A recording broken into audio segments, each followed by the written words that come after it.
जय गुरुदेव, जय गायत्री माता और मेरा उन सभी भाई बहनों से सादर प्रणाम जो ये मेरी वीडियो देख रहे हैं। आइए बात करते हैं आज के टॉपिक के बारे में। आज का टॉपिक है आत्मशक्ति का अकूत भंडार, यानी गायत्री माता आत्मशक्ति की अकूत भंडार हैं। योग गायत्री नित्य उपासना करने योग्य है। त्रिकाल संध्या में प्रातः मध्याह्न सायं 3 बार उसी की उपासना करने का नित्य कर्म शास्त्रों में आवश्यक बतलाया गया है। जब भी जितनी अधिक मात्रा में गायत्री का जप, पूजन, चिंतन, मनन आदि किया जाता है उतना ही अच्छा, क्योंकि अधिकस्यम अधिक फलम। परंतु किसी विशेष प्रयोजन के लिए जब विशेष शक्ति का संचार करना पड़ता है तो उसके लिए विशेष क्रिया की जाती है। इस क्रिया को अनुष्ठान के नाम से पुकारते हैं। जब कभी प्रदेश के लिए यात्रा की जाती है तो रास्ते के लिए कुछ भोजन सामग्री तथा खर्च के लिए रुपये साथ रख लेना आवश्यक है। यदि ये मार्ग व्यय साथ न हो तो यात्रा बड़ी कष्ट साध्य हो जाती है। अनुष्ठान एक प्रकार का मार्ग व्यय है। इस साधना को करने से जो पूंजी जमा होती है उसे साथ लेकर किसी भी भौतिक व आध्यात्मिक कार्य में जुटा जाए तो यात्रा बड़ी सरल हो जाती है।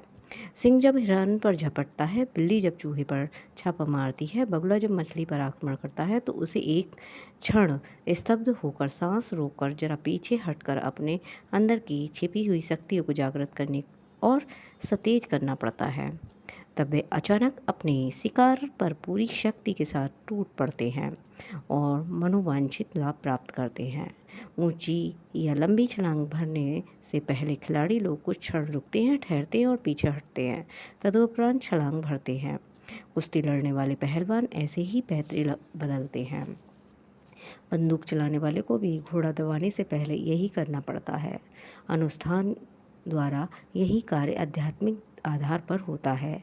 किसी विपत्ति को छलांग कर पार करना है तो या कोई सफलता प्राप्त करनी है तो वह अनुष्ठान द्वारा प्राप्त होती है।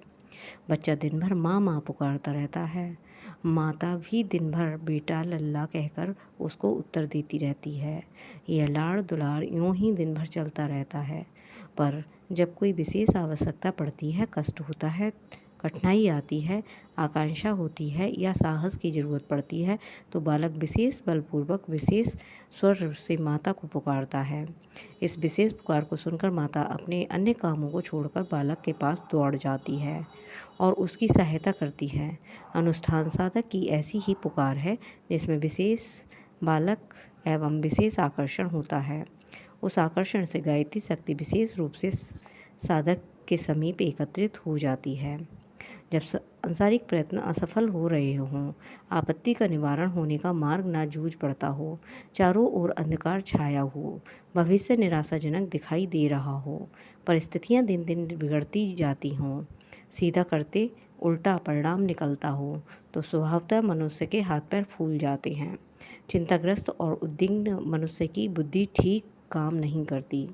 जाल में फंसे कबूतर की तरह वह जितना फड़फड़ाता है उतना ही जाल में और फंसता जाता है। ऐसे अवसरों पर हारे को हरिनाम बल होता है। गज, द्रौपदी, नरसिंह, प्रहलाद आदि को उसी बल का आश्रय लेना पड़ा था।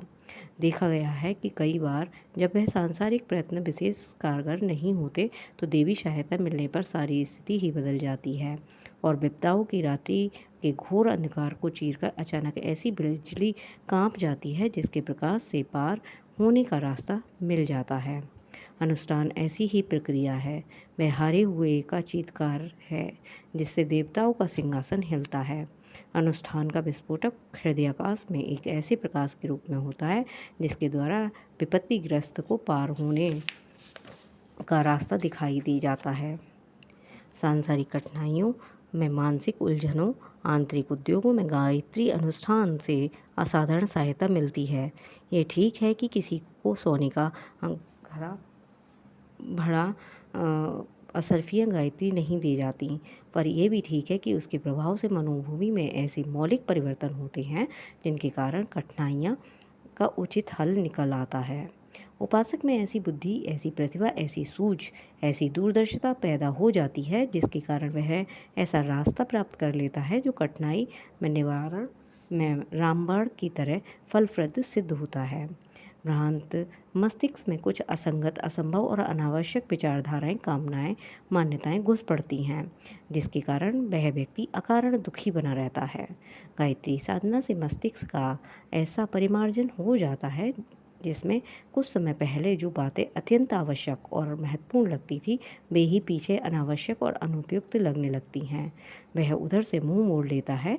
इस प्रकार वह मानसिक परिवर्तन इतना आनंदमय सिद्ध होता है जितना कि पूर्वकल्पित भ्रांत कामनाओं से पूर्ण होने पर भी सुख न मिलता हो। अनुष्ठान द्वारा ऐसे ही ज्ञात और अज्ञात परिवर्तन होते हैं, जिसके द्वारा दुखों और चिंताओं से ग्रस्त मनुष्य थोड़े ही समय में सुख शांति का स्वर्गीय जीवन बिताने की स्थिति में पहुंच जाता है। सवालक मंत्रों में जप का अनुष्ठान होता है। हर वस्तु के पकने की कुछ मर्यादा होती है। दाल, साग, ईंट, कांच आदि के पकने के लिए यह नियत श्रेणी का तापमान आवश्यक है। वृक्षों पर एक फल नियत अवधि में पकते हैं। अंडे अपने पकने का समय पूरा कर लेते हैं तब फूटते हैं। गर्भ में बालक जब अपना पूरा समय ले लेता है तब जन्मता है। यदि उपयुक्त क्रियाओं में नियत अवधि से पहले ही विक्षेप उत्पन्न हो जाए तो उनकी सफलता की आशा नहीं रहती। अनुष्ठान की अवधि मर्यादा जप मात्रा सवालक जप है। इतनी मात्रा में जब वह पक जाता है तब स्वस्थ परिणाम उत्पन्न होता है। पकी हुई साधना ही मधुर फल देती है। आज के लिए इतना ही काफ़ी। आगे अनुष्ठान के बारे में बताएंगे। तब तक के लिए मेरा नमस्कार। जय गुरुदेव, जय गायत्री माता। और सभी भाई बहनों से अनुरोध है कि कृपया इस वीडियो को ज़्यादा से ज़्यादा शेयर करें। जय गुरुदेव।